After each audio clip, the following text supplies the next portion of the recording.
Bonjour à tous, bienvenue dans cette 18e vidéo de mon challenge crypto. Aujourd'hui on va parler de Toncoin, une crypto peu connue mais qui est pourtant dans le top 30 et qui est très fortement liée au réseau social Telegram.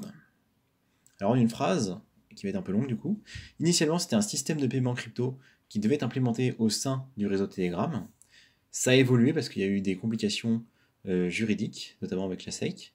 Et du coup, ça a évolué en une blockchain qui a un réseau de paiement, donc un système de paiement très développé, et qui en plus crée de nouvelles applications dont on va parler juste après.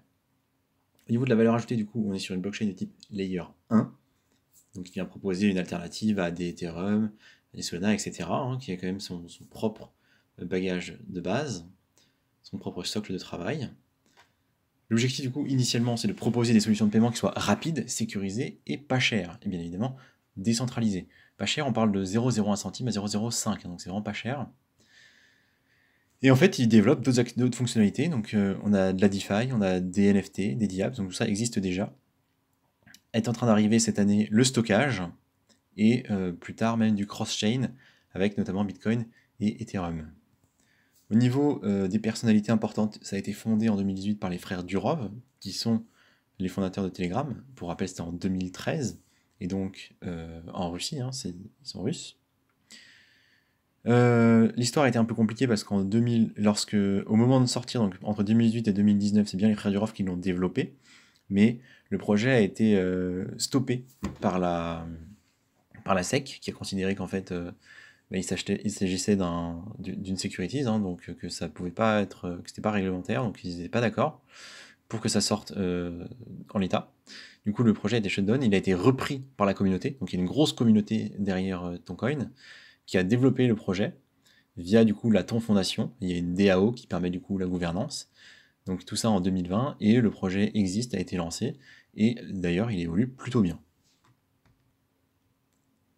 Au niveau de la technologie, du coup, on est sur du proof of stake, donc un proof of stake classique, validation des blocs par preuve de possession, c'est-à-dire qu'on a des personnes qui gèrent des nœuds, du coup qui stackent des tokens, qui les gardent pour faire fonctionner la blockchain, pour valider les différents blocs, et du coup ils sont rémunérés pour ça dans le token en question, donc le Toncoin.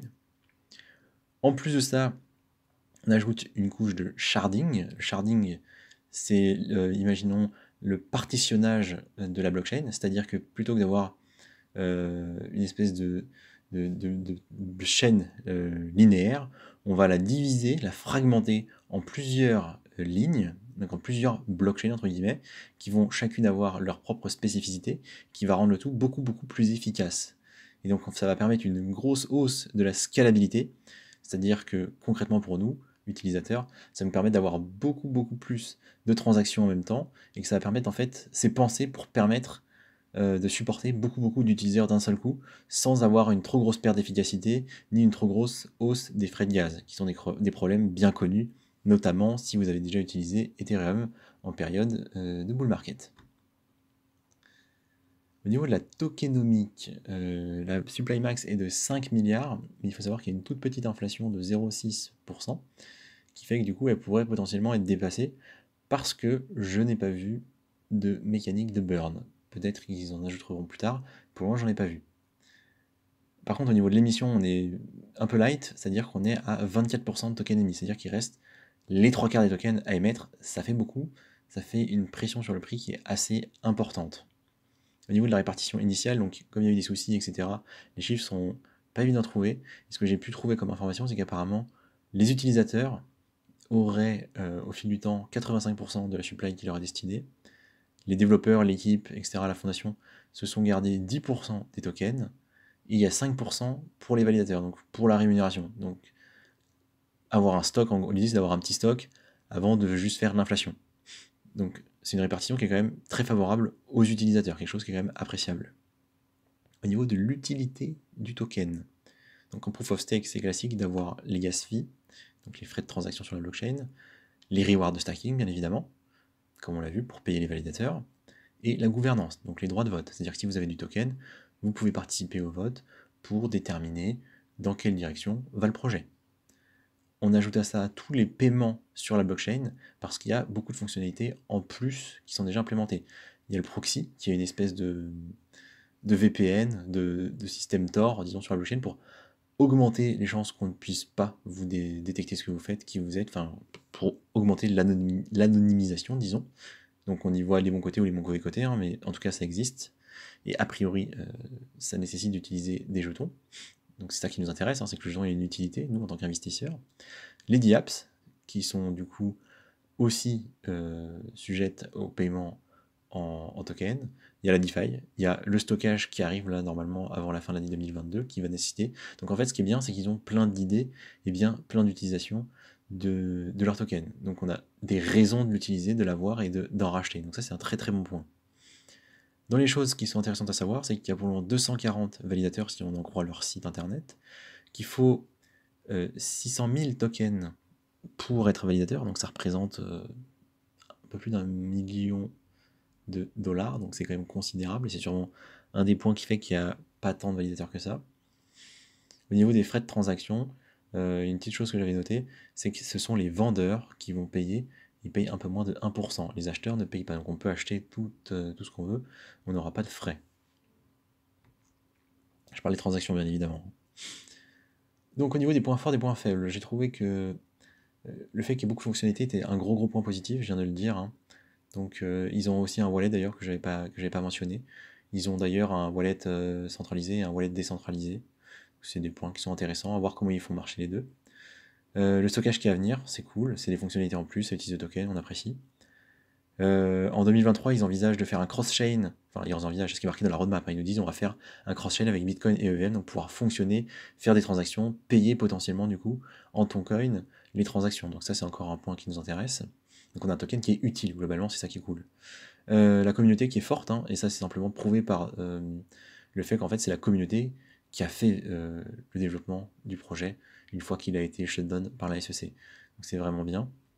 Il est backé par Telegram quand même, parce que même si officiellement ils ont été détachés, il y a eu des liens, et il y a maintenant le système de paiement via Telegram qui se fait, et Telegram c'est quand même 700 millions d'utilisateurs. Donc ça donne une porte d'entrée pour le projet qui est quand même considérable pour grossir. C'est vraiment bien. Et ce qui est intéressant, c'est que contrairement à d'autres projets, lui, il n'a pas eu de fork pour se rétablir, entre guillemets.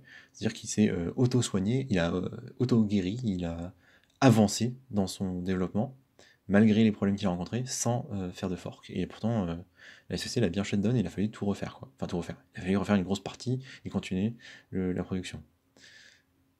Au niveau des points les plus négatifs, eh bien, il faudrait beaucoup de validateurs, enfin, il faudrait plus de validateurs, disons, pour que la décentralisation soit optimale. 240, c'est mieux que certains nombre de projets, mais on aimerait qu'il y en ait encore plus.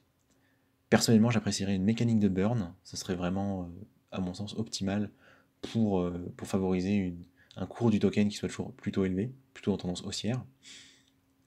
Après, comme ça va être une monnaie d'échange, est-ce que c'est vraiment souhaitable pour les utilisateurs? Ça, je sais pas. Mais en tout cas, moi, en tant qu'investisseur, je préférerais qu'il y ait du burn. Au niveau des sujets que le token touche, déjà il y en a beaucoup. Je trouve qu'ils sont très diversifiés, ce qui peut être un très bon point, mais qui peut aussi poser la question de est-ce qu'ils sont capables de tout gérer et de tout gérer efficacement? Est-ce que ça a vraiment du sens? Pour le moment, oui. Est-ce qu'à plus long terme, ça en aura à voir? Est-ce qu'il n'y aura pas des blockchains plus spécialisées qui feront mieux la même chose? Ça, je ne sais pas. Bon, on va voir. Et éventuellement, évidemment, ils ont des concurrents sur toutes les choses qu'ils entreprennent, hein. C'est-à-dire qu'il y a quand même des blockchains spécialisées dans les DApps, spécialisées dans le stockage, spécialisées dans la DeFi. Eux, ils envisagent de faire tout. Encore une fois, à voir. Est-ce que ce sera vraiment génial partout ou est-ce qu'on trouvera des trucs mieux à droite à gauche? C'est un pari qu'ils font. Why not? En tout cas, pour moi, ça a l'air de plutôt bien marcher. Une question que je me pose, c'est est-ce qu'ils sont toujours dans le viseur de la SEC? Parce que, en sachant qu'elle aura, disons, cassé les jambes en 2019, est-ce que... bon, maintenant, normalement, ils sont plus réglementés, enfin, ils sont plus conformes à la réglementation, mais est-ce que du coup, c'est inquiétant ou pas? Bon, je pense que non, c'est une question qui se pose quand même. Alors, graphiquement, qu'est-ce qu'on a? Déjà, ça date d'il n'y a pas très longtemps, hein, l'émission, là on est en octobre 2021, donc il a fait bull run novembre, il a repiqué en décembre, donc pas comme... En fait, lui, il a vraiment fait ces max là, enfin, max de max là, mais là, on voit qu'il a bien repris là. Et depuis, depuis ces zones-là, on a quand même perdu. On est à 60% en dessous, voire un peu moins. Depuis les plus hauts, on est bien, ouais, on est à 77. Donc, comme tout le reste, on est assez bas. Et je trouve qu'il a pas trop subi au final, depuis le début de l'année, il est plutôt stable en fait. Enfin non, il a beaucoup descendu, beaucoup monté, mais là on est sur les niveaux de janvier. Bon, est-ce qu'il y a vraiment des choses intéressantes à dire? RSI, il n'y a pas. Au niveau des moyennes mobiles, je pense que c'est trop récent pour que ce soit intéressant d'en parler. On voit qu'il a eu une petite reprise là depuis le 17 octobre. Il y a eu le crash de FTX, mais il a tout de suite ravalé la bougie. Donc, on est en weekly. Hein. Donc là, il suit son petit chemin. Et l'idée, c'est que il y a une nouvelle fonctionnalité qui est intéressante qui va peut-être arriver. Je dis bien peut-être. Parce que Telegram, en fait, a annoncé vouloir lancer un DEX, donc un échange décentralisé.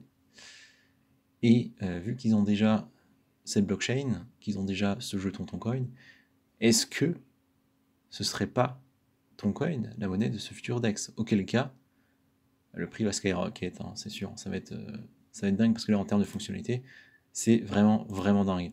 Je regarde en daily juste si on a eu des choses intéressantes. Est-ce qu'on a vraiment des choses intéressantes à dire? Et j'ai l'impression que pas tant que ça.